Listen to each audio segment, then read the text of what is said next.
ada 10 penegasan haramnya khamar. Seolah-olah ayat itu memberikan pesan kepada kita, hei orang-orang yang beriman, hati-hati, minuman keras itu haram, haram, haram, haram, haram, haram, haram, haram, haram, haram. 10 kali keharaman, saudara. Kayaknya saya mau tanya, haramnya ringan atau berat ini? Haramnya ringan atau berat? Maka itu berhenti dari minuman keras, berhenti dari narkoba, berhenti daripada perjudian, stop, berhenti. Kira-kira jelas? Jelas. Oh, sekarang judi online marak. Ya, tahu-tahu presiden ngomong kemarin, saya pesan kepada ulama, ajarkan umat kalau judi itu haram. Lu nggak pernah ngaji sih.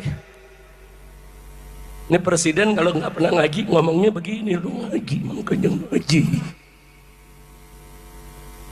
Ya saya mau tanya, di masjid-masjid, di majlis-majlis ta'lim para ulama kita ngajar tidak? Ngasih tahu tidak judi haram? Ngasih tahu tidak judi haram? Ulama bukan ngajar lagi, saudara, sampai berbusa mulut mereka, saudara, berteriak dari majlis ke majlis, dari mimbar ke mimbar, dari tabligh ke tabligh, mencegah umat dari minuman keras dan dari judi. Kenapa baru sekarang presiden minta ulama mengingatkan rakyat daripada haramnya judi? Kemarin kemana? Kira-kira jelas gak? Lu generasi milenial bengong aja loh. Ayo saya mau tanya, kira-kira jelas gak? Jelas gak? Justru saya minta umaro dari presiden sampai ke Pak RT, saudara, introspeksi diri. Selama ini kiai pada teriak minuman keras haram, ulama berteriak umaro kasih izin pabrik minuman keras. Betul? Betul? Yang ngasih izin pabrik minuman keras, saya mau tanya, ulama apa umaro? Ayo jawab semua, ulama apa umaro? Ulama apa umaro? Makanya nurut sama ulama. Kalau ulama bilang minuman keras haram, umaro bergerak tutup pabrik minuman keras. Betul? Betul? Kalau ulama sudah sampaikan judi itu haram, bergerak umaro aja, tugaskan polisinya, sikat semua judi, mau offline mau online, dimanapun berada, sikat habis, sejalan dengan ulama. Betul? Enggak, ulama teriak-teriakan judi haram, oknum aparat terima upeti. Kacau tidak? Kacau tidak? Untung Indonesia masih banyak aparat yang baik. Betul? Betul? Wah, kalau aparat semuanya terima upeti, hancur ini negeri, saudara. Nah, makanya saya mau tanya sekarang nih semua nih, anak-anak muda nih, generasi milenial, saya mau tanya semua, siap perang lawan narkoba? Siap perang lawan minuman keras? Siap perang lawan judi? Takbir! Dulu ada FPI, Front Pembela Islam, kerjaannya tiap malam ini yang diperangi, saudara. Minuman keras di mana-mana kita perangi, judi di mana-mana kita perangi, saudara. Akhirnya dibubarin. Yang perang lawan judi dibubarin, yang perang lawan minuman keras dibubarin. Yang terima upeti dipiara. Kacau tidak? Kacau tidak? Sekarang judi online di mana-mana. Kabak Reskrim, Mabes Polri ditanya sama wartawan, gimana nih Pak, yang main judi banyak apa nggak ditangkap? Jawabnya enak, saudara, yang main judi 23,3 juta orang, kalau ditangkap penjara penuh. Giliran penjudi ditangkap katanya penjara penuh, giliran nangkep ulama cekatan loh. Betul? Betul? Giliran nangkep Habib cepet, giliran bunuh askar cepet banget loh. Begitu tangkap penjudi penjara penuh. Unyel. Kunaon ya? Masya Allah, kira-kira jelas gak? Udah ya, ceramahnya sampai situ ya. Ana sampai gigi 2, ntar Habib Hanif sampai gigi 5. Habib Bahar penutupnya gigi 11. Bukan, kalau gua gigi 7 juga baru bebas kemarin. Iya, kira-kira jelas gak? Paham gak?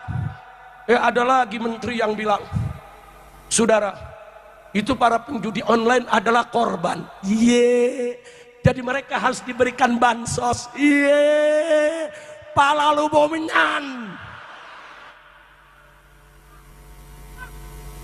Udah gitu banyak anggota DPR setuju. Iya, penjudi online harus diberikan yaitu bansos.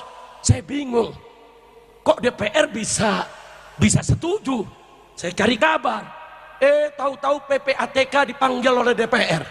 Lo tahu PPATK gak? Tahu gak? Ini dia nih repotnya ngomong di kampung. Ya gue juga orang kampung, kan gue tinggal di Bogor. Apalagi di Megamendung, bukan kampung lagi tuh, Udik, Dudung Gunung. Masya Allah, PPATK. Saudara, Pusat Pelaporan dan Analisis Transaksi Keuangan. Ya salam, keren kan? Kok Habib hafal? Ya gua baca. Lu nggak baca sih?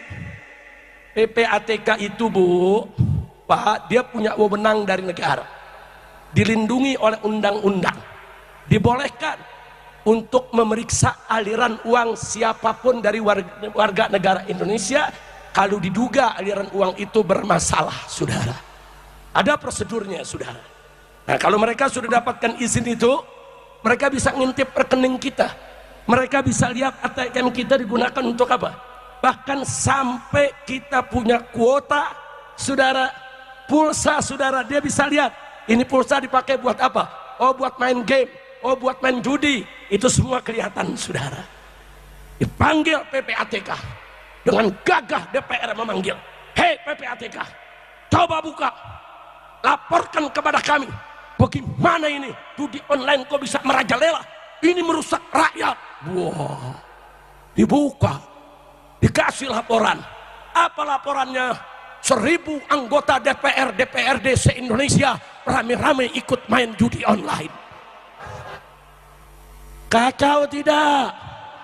Bahkan dilaporkan lagi oleh PPATK, berdasarkan catatan kami ada 7.000 transaksi judi online di DPR RI. Wow, kacau tidak? DPR penasaran, buka lagi, saudara, disampaikan ada 500 pejabat eksekutif ikut-ikutan main judi online. Jelas gak? Pantas DPR dukung bansos buat penjudi. Kacau. Kacau tidak? Kacau tidak? Pantas polisi nggak berani tangkap, nah pejabatnya main judi, betul? Saya mau tanya, kacau tidak? Kacau tidak?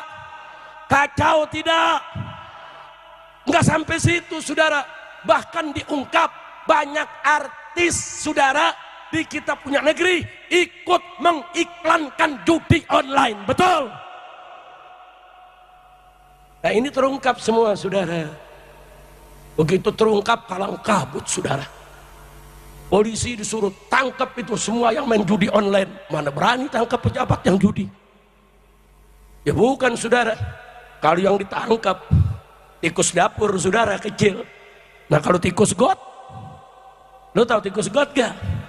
Kalau tikus dapur kecil, tangkap gampang. Polisi kan kucing, tukang nangkep tikus, betul? Sekarang kucing motor kam tikus, dia tikus got. Gede, lebih gede dari kucing, saudara. Nah, saya mau tanya, kucingnya berani gak? Jawab yang keempat, kucingnya berani gak? Mabor tuh kucing, saudara. Nah, jadi sekarang jelas, jangan nyalain rakyat dulu. Kalau pemimpinnya begini, bagaimana rakyatnya, betul? Makanya kita kalau wudhu, saudara, cuci muka dulu, nanti belakangan cuci kaki, betul? Betul? Lalu saya mau tanya, wudhu yang dicuci kaki dulu apa muka dulu? Kaki dulu apa muka dulu? Itu pelajaran. Kau mau bersihin yang atas dulu, baru bersihin yang bawah. Bersihin yang atas, yang atas. Lu paham yang atas gak? Paham? Yang bawah ngerti? Siapa itu yang bawah? Lu. Nah, kira-kira jelas. Jadi dari wudhu itu ada filsafatnya saudara. Cuci muka dulu, baru cuci kaki. Bersihin dulu pemimpin yang di atas. Kalau dia bersih, insya Allah yang di bawah ikut bersih. Betul, Bu? Betul, Pak? Takbir. Ada lagi yang runyam. Kita suruh tangkap. Tangkap tuh anggota dewan, tangkap tuh pejabat, tangkap tuh artis. Enggak ditangkap-tangkap. Tahu-tahu ada pengumuman. Saudara, di Jakarta dan sekitarnya akan ada razia HP. Kenapa jadi HP yang lu salahin? Dia mau razia HP, nggak sampai di situ. Hari ini ada lagi pengumuman saudara, minimarket yang jual pulsa mau dirazia juga. Unyil. Lu nggak perlu razia HP, nggak perlu razia minimarket yang jual pulsa. Kan PPATK udah kasih kabar. Siapa anggota dewan yang main judi online? Siapa pejabat yang main judi online? Siapa artis yang main judi online? Datanya sudah ada, namanya sudah ada, nomor kontaknya sudah ada. Saudara, nomor rekeningnya sudah ada. Tangkap semuanya. Betul? Kenapa jadi razia HP? HP lu mau dirazia semua. Astagfirullahaladzim. Jadi saya mau tanya, rencana haji razia HP ngawur tidak? Ngawur tidak? Razia minimarket mau diperiksa soal pulsa ngawur tidak? Ngawur tidak? Kan PPATK udah lapor ada 1000 anggota legislatif yang main judi online. Namanya ada, kontaknya ada, buka lu tangkep. Ada 500 eksekutif saudara yang main judi online, tangkep. Tangkap. Oh, ada artis yang menjadi saudara yang mengiklankan daripada judi online, tangkap. Nggak perlu razia HP, nggak perlu razia pulsa di minimarket. Nama sudah ada, nomor kontak sudah ada, tangkap saja mereka langsung semua. Betul? Saya mau tanya, setuju tidak kalau mereka ditangkap? Jawab yang kompak, setuju tidak? Setuju tidak? Setuju tidak? Takbir. Saudara-saudara sekalian, jadi suasana inilah adalah Indonesia. Saudara-saudara, ada segelintir orang yang punya budaya caci maki, jelek-jelekin, cari masalah, ya kan? Padahal saya percaya mereka ini mungkin sudah ditutup hatinya, ditutup matanya. Saya tidak paham mereka itu. Ya. Kesulitan, kekurangan kita akui, kita atasi bersama. Koreksi, kita koreksi. Tapi bangsa yang besar janganlah mempunyai adat, mempunyai kebiasaan caci maki antara kawan, caci maki dengan pemimpin, caci maki itu saya kira tidak baik. Itu bukan ajaran agama kita, itu bukan ajaran agama-agama lain pun. Saudara-saudara, rakyat kita tidak suka mereka-mereka yang bicaranya kasar, ya. Pribadi kita bukan pribadi seperti itu. Jangan bawa budaya-budaya dari mana. Bangsa Indonesia adalah bangsa yang penuh sopan santun. Saudara-saudara, kritik dengan baik, koreksi dengan baik.